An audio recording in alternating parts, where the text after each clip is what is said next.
Hello folks, this is number 24. Oh. This is a Wilco book, and the cover's pretty cool. It's got little bees on it, which is cool because this is the only book I've ever drawn bees in, and not specifically because it has bees on the cover. I just happened to be drawing flowers that had bees, so that worked out. It was really cool. So this was from June 19th to June 28th. This was notes about the Highland Games I went to. There was a gross hat that I tried to get my boyfriend to put on, and it had like hair attached to it. And yeah, and then there's a nice hat that he tried on, which looked really cute. These were just hot moments from the games. I was at a Steveston market, and yeah, I sell vanilla and lemon and orange extract for my friend, and yeah, so I was just drawing some stuff because I was there early. This was on Father's Day. We went out to Horseshoe Bay, me and my family, and we walked along the dock afterwards, and there was a cool heron, so that was cool. I was just drawing from life in that moment and trying to capture all the different things about like the bend in the neck or how the wings go out when it flies. Notes about catching fish, because it would just watch the fish for a really long time and then just like one jab, but he missed, so he tried. These were some Canadian geese with their little babies. They were so cute. So I drew them and drew the shoreline. And these are notes. I was walking on the New Westminster Key, and this was a really cool like post underneath the dock, and the rest looked like pretty normal, but this one was really battered. So I just questioned like, why is it so marked up? Like, was there animals chewing it? Was it from the water? What made it like that? But it looked really cool. And then there's a couple like grad students on the dock, and he was taking a bunch of photos of her, so I just drew them because it was funny. These were some daisies I saw. This was a really good nature journaling day. I had a really good time. So I just did the different stages of blossoming, because in the group you could see ones that were closed up and ones that were fully bloomed. And I just did a zoom in to show the texture of the inside here, and had this cool like crossover bit. I don't know, just really cool. And then there was a little kid on his scooter, and he was hiding behind the flowers. So we started chatting, and he said he drew the whole area. It took him 2 days. And I was like, wow, that's really cool. So it was really funny. Kids, I love talking to kids. They just say like the funniest things. And this was the same day. I saw some Dusty Miller, which I love. They're so pretty. So I just drew it, and it had the differences between like the ones closer to the bottom, that's not as fuzzy, and so I was just curious why they're not as fuzzy. And then there's two different kinds of Dusty Miller. One was like a smoother look, and one was more bumpy. So I wanted to document that as well. This was a statue with some birds, and the sparrows were like having little dust baths, which was really cute. And then this was a statue nearby. There's a dog that walked by that was so cute, and it looked like it really wanted me to pet him, but his owner kept pulling him, so no pets for the dog and for me.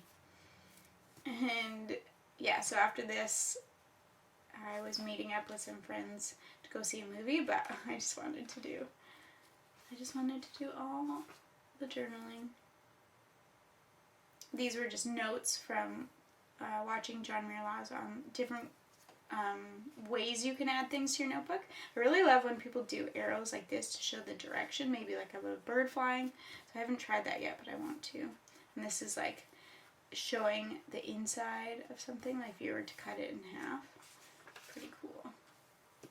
And yeah, so John Mirlaw's has How to Teach Nature Journaling book for free on his website, and that's really cool. So I downloaded it. I've been going through it because I will be teaching art to kind of middle school age / high school age soon. And if I do nature journaling, that will be really good and helpful. These are more notes on the book when I was reading it. More notes.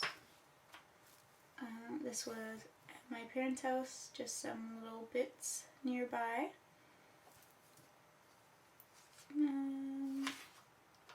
Some beds. Oh, so I woke up this morning and I heard a bird call outside, but I didn't know what it was from. So I tried to record the sound of it, which is really cool, from a book called Sibley's Birding Basics. He talks about how you can record how a bird sounds. So it can help you kind of see it visually, which is really cool. So I put all the possibilities of birds that were pretty common. And it might have been a sparrow, but I don't really know. It was probably not. But anyways, it was cool to kind of have the mystery of what could be, right? Who could be this animal that I did see or hear? Can you help me guess this mystery? So that's Zaboomafoo, if you didn't catch that reference. So I just drew that in because it was fun. This was really cool. My mom and I were watching Joyce Meyer, and suddenly there's outside the window, a flicker goes on the bird feeder. And then right after, a pleated woodpecker attached itself to the brick wall right beside it. And we're just looking at it. I was like, Mom, look, a woodpecker. And she was like, oh, it's so beautiful. Text your father. And then my dad, who's very much a bird person, just responded with, very nice. Which is just how he texts. He only writes 1 or 2 word answers most of the time. So it was kind of funny. Well, I talked to him about it later, and he was actually excited. But yeah, so it was cool to record that. Yeah, so here's the bee page. This is a plant that I keep seeing, and I think it's lavender, but it's not lavender. So I thought I would draw it and kind of record the different shapes of the flower. This is life size, so they're quite tiny. And there was cute little bees flying around, sticking their heads inside, sticking out their butts. Yeah, so that was cool. I was a little bit nervous. There was a lot of bees. I didn't want to get stung, but they didn't sting me, so they're being very nice. And this was just talking about how I didn't want to do art. Oh, I was trying to record what flickers I saw and if they had red on the side of their face or no red, which would mean it's a female, or on the back of their head. And I didn't see a lot, but mostly I saw females. These are some squirrels. There's a mom and a baby that typically come to my parents' house and eat the seed, but it was so funny because we tried to scare it off, and then it left, and they kind of just jump off the balcony limbs splayed like this. So good. And then I realized shoot, I want the squirrel to come back because I want to draw it, and then it did come back, and it was just sitting, just posing. So that was cute. My mom said, we're just letting you sit there because you're so cute. If it was your mother, that would be another thing. So funny. These were notes about bird and how to draw the underside of the tail and how it rotates, because the bird, the muscle there, is attached underneath, right? So if you're drawing a bird tail, it wouldn't go from the end here, it would go from inside a little bit. So I was just drawing notes on that, what a bird looks like without the feathers, the little chicken, the feathers underneath. Pretty cool. Lots of fun notes. There's a goldfish outside, so I was just drawing notes about them and how they change their colors in the winter and fall. And then there was a cute little bunny just right outside the window, which my roommate told me about. And so I just drew it from life, which is what I do now, and it feels so cool. This was back at Rocky Point Park. There was no water. There was a little bit of water farther out, but the tide was out very far. So I thought that was kind of cool. here's the lake. That's not really a lake, it's all water. But on the other side was this cool like cabin looking thing. And it kind of looked like a magical hut or something. But I knew, I've been there before, so I knew it was not as cool as that up close. But from far away it looked cool. And then this was a really cool tree, like all the roots were coming out. So I stopped and drew that. And then drew some twigs or branches and made kind of an archway over the path. This was super funny. This was a dream I had. I had like an egg in my pocket and it was really tiny and I forgot about it. And I thought, oh no, it's going to be dead because I didn't do anything with it. But when I took it out, it hatched into this like 3-headed creature. And then it like turned into this Pokemon basically. I have like flowers all over it and it's like a 3-headed llama.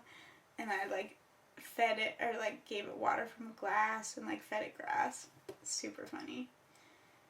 And I, for some reason I knew that its mom was like an orange fox, but it was white. I don't know. Anyway, I have a very vivid imagination, so my dreams can get a little crazy. But that was a fun dream. So thanks so much for watching. Stay tuned. I will keep posting as I finish books. Bye.